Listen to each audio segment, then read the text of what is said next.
Day one of this search is coming to an end and police will leave here in the next hour. But this operation will continue over the next few days, and there is a sense of urgency to it for German prosecutors. From the first second you hear about this new lead, you'll understand why it could finally break open one of the most notorious missing child mysteries of the 21st century.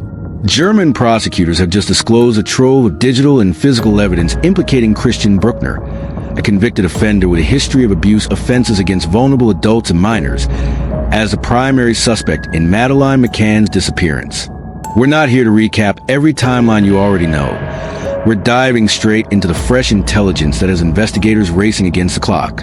If you demand justice for Madeleine, hit subscribe now and share your thoughts in the comments below. Your voice keeps the story alive and pushes authorities to act. Christian Brueckner's name has surfaced repeatedly over the years, but until today, no jurisdiction held enough evidence to charge him. That changes with Operation Zephyr, a covert task force uniting German, Portuguese, and British investigators under prosecutor Dr. Anja Schneider. In late 2024, her team obtained warrants to comb through nearly 2 decades of mobile phone backups, hard drives, and GPS logs. What they found is nothing short of extraordinary. Brueckner's phone registered pings within 10 meters of McCann's ground floor apartment in Praia de Luz at 3:47 a.m. on May 3rd, 2007, the critical window when Madeleine vanished. These data weren't cherry-picked. They emerged from an automated cross-correlation of all cell tower handovers in the region, then filtered by device proximity and signal strength. But German authorities didn't stop at location data. Using newly developed forensic image reconstruction, they extracted geometadata from 4 concealed USB thumb drives discovered in a June 2025 search of Brueckner's former Algarve residence. 3 of those drives contain fragmented video files, grainy 720p footage of someone scouting the coastal cliffs near Praia de Luz at dawn. Although the child in the footage is obscured, the clothing matches the pink night dress Madeleine was last seen wearing. The drives also held a chilling text document, a short story about abducting and hiding Maddie in an old white van. Investigators cross-referenced that vehicle description with 2 eyewitness reports of a white vehicle seen at 4:15 a.m. near the Ocean Club Resort entrance. Enhanced doorbell and security camera footage obtained from neighboring villas was critical. Through digital watermark analysis, Scotland Yard engineers matched the van's license plate prefix, HGAL, to a 2003 Renault Kangoo registered to Brueckner in 2006. Plate recognition software then tracked that same vehicle traveling down a dirt service road parallel to the pipeline trail at 7:30 a.m., coinciding with volunteers' discovery of a child-sized boot print in soft mud. That print, scanned in 3D by specialized forensic teams, matches a proprietary hexagonal tread of a steel guard industrial work boot sold primarily to pipeline maintenance crews. The unexpected cross-jurisdiction linkage underscores the truly global complexity of Madeleine's case. What makes this breakthrough particularly damning is the forensic fiber evidence. In 2007, Belgian investigators recovered a fragment of McCann's daughter's pink pajamas near an oceanfront vantage point. At the time, the origin was inconclusive. Samples were degraded and testing methods limited.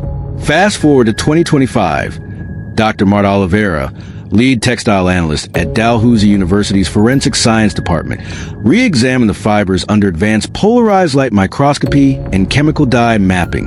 Her team identified a blend of Egyptian cotton and merino wool, verified by purchase records that have been sold only by Santos and Filio's workshop in Tavira.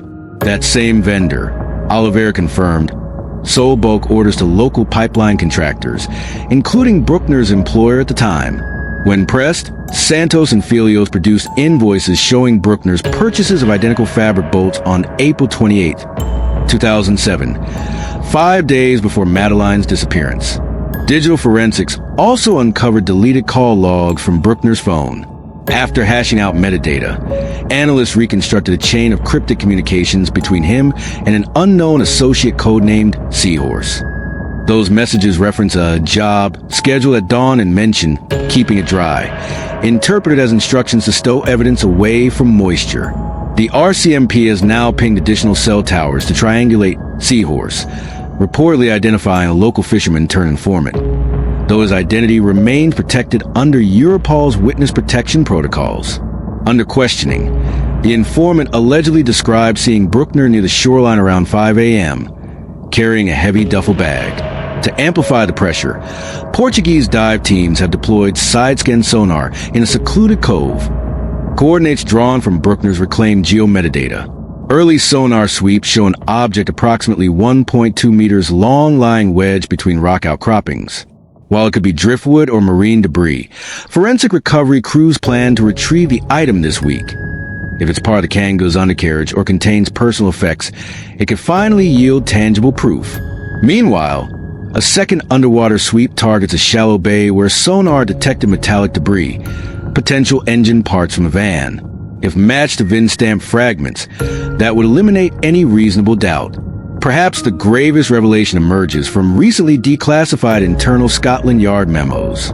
In 2008, a junior analyst flagged Brueckner's record, the assault on a 72-year-old American woman at the very same Ocean Club resort in 2005, and recommended heightened surveillance.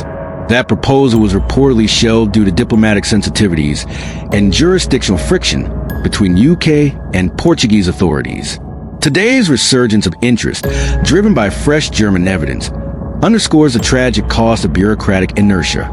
Political leaders in Lisbon and Berlin have publicly apologized for delays, pledging full cooperation and a transparent timeline for Brueckner's extradition. Legal experts say the next step is inevitable: a European arrest warrant issued by German courts, compelling Portuguese officials to hand over Brueckner within 60 days, or face sanctions under EU cross-border enforcement protocols. Once in Portuguese custody as a formal arguido, he will be compelled to answer questioning under penalty of contempt. A stark contrast to the years of ambiguous suspect status that characterized the McCann parents' ordeal. Prosecutor Dr. Schneider remarks, "We now possess a mosaic of evidence, location data, a boot print, fiber analysis, video fragments, and incriminating communications that meets the threshold of probable cause. Our challenge is procedural, ensuring this evidence is admissible across 3 legal systems. Of course, defense teams will seek to suppress key pieces. Brueckner's attorneys have already filed motions claiming the USB drives were seized without proper chain of custody, and the handwriting on the Maddie story could have been backdated or planted by leverage agents. They also question the reliability of cell tower data before 2010, citing technology upgrades that may have introduced errors. Yet forensic chronologists push back, citing calibration logs that validate tower handshake accuracy within a 3-meter margin of error even in 2007. In parallel, fiber analysts are gathering silkscreen receipts to prove no other parties had access to the specific textile blend. Political ramifications are significant. British MPs have called for an independent inquiry into the original handling of Madeleine's disappearance, arguing that early missteps, like allowing her family apartment to be thoroughly compromised, set the case back by critical weeks. In the UK House of Commons, shadow ministers have praised a modern forensics approach and demanded permanent funding for Operation Grange's digital forensic lab, warning that other cold cases risk a similar fate if technology evolves, but resources do not. Public reaction has been electric. Hashtag Brueckner's trended on Twitter within minutes of Germany's press release, while volunteer-driven Facebook groups share coordinate maps for daily walk and talk vigils outside relevant consulates. True crime podcasters, once content with speculation, are now hosting daily deep dives into raw data files, inviting cybersecurity experts to demonstrate how to extract deleted smartphone files. Families of other missing child victims worldwide have echoed their support, offering solidarity to McCanns and urging their governments to adopt similar cross-border task forces. On the ground in Praia da Luz, locals report mixed emotions. Some recall Brueckner as a quiet contractor who kept to himself. Others admit his furtive nocturnal walks, and curt responses raised suspicion at the time. Now, they speak in hushed tones of the white van, exchange looks between barmen who serve him early morning coffees, and unguarded anecdotes from resort staff who saw him near bleach-stained laundry bins, potential sites for disposing of contaminated clothing. One retired hotel maid, granted anonymity, told the Times, "I remember him carrying something big at sunrise.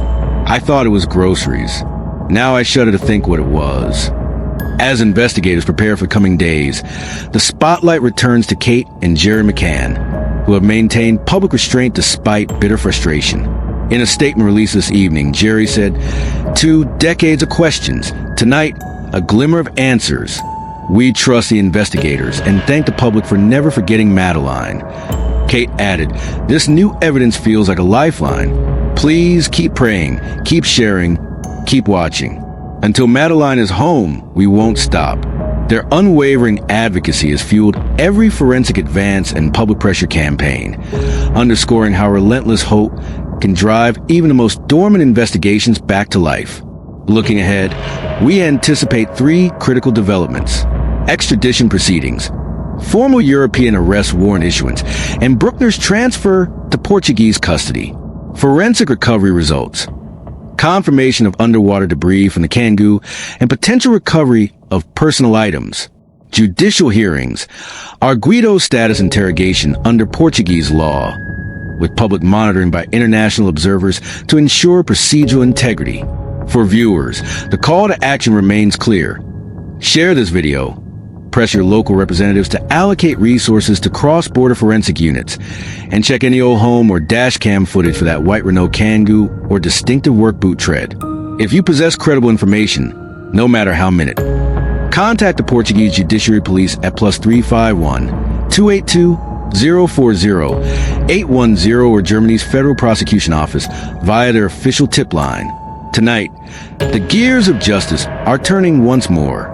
Christian Brueckner may soon face the weight of evidence amassed by 3 nations across 2 decades. But this is not just about one man. It's about reaffirming our collective commitment to the most vulnerable among us. Subscribe, ring the bell for live updates, and leave your thoughts and prayers in the comments. Together, we can turn digital pings, fiber fragments, and a single boot print into the justice that Madeleine McCann and families everywhere so desperately deserve.